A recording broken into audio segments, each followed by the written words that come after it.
ସମ୍ଭାର ସୃଜନୀର ସାତ ରଙ୍ଗ।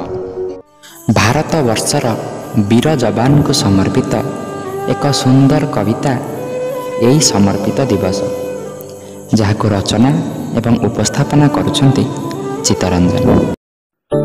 ଏହି ସମର୍ପିତ ଦିବସ ମହାବୀରଙ୍କର ମହାପ୍ରୟାଣରେ ତ୍ରିରଙ୍ଗା ଯାଇଛି ନଇଁ, ଶହ ଶହ ବୀର ଅନନ୍ତ ନିଦ୍ରାରେ ଏଠି ଯାଇଛନ୍ତି ଶୋଇ।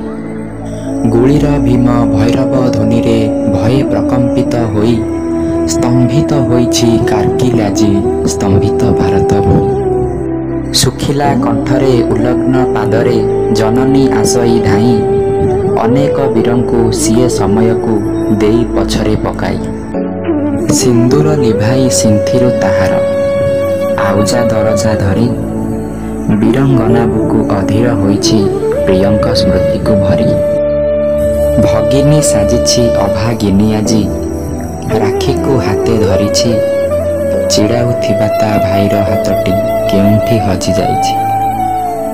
ସନ୍ତାନ ଖୋଜୁଛି ବାପାଙ୍କୁ ତାହାର, ଭାଇଟି ଖୋଜୁଛି ଭାଇ।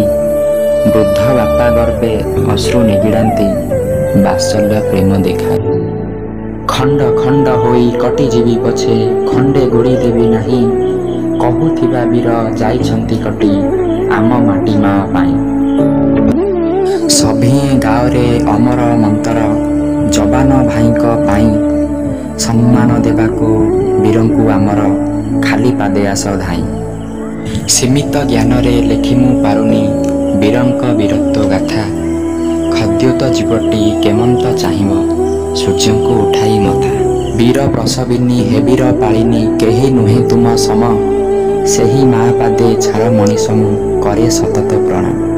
ହାତରେ କୁସୁମ ଅନ୍ତରୁ ସମ୍ମାନ, ଧରିନ ଆଗେଇ ଆସ, ସମର୍ପି ଦେବାକୁ ବୀରଙ୍କୁ ଆମର ଏଇ ବିଜୟ ଦିବସ।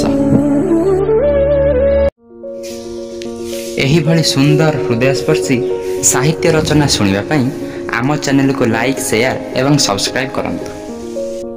ନିଜର ସାହିତ୍ୟ ସୃଷ୍ଟିକୁ ଆମ ଚ୍ୟାନେଲ ମାଧ୍ୟମରେ ଲୋକମାନଙ୍କ ନିକଟରେ ପହଞ୍ଚାଇବାକୁ ଚାହୁଁଥିଲେ, ନିଜର ଲେଖାକୁ ମେଲରେ ଟାଇପ୍ କରି ନିଜର ଏକ ପାସପୋର୍ଟ ସାଇଜ୍ ଫଟୋ ଏବଂ ଠିକଣା ସହ ଆମ ମେଲ୍ ଆଇଡି disambhara@gmail.com କୁ ପଠାଇ ପାରିବେ।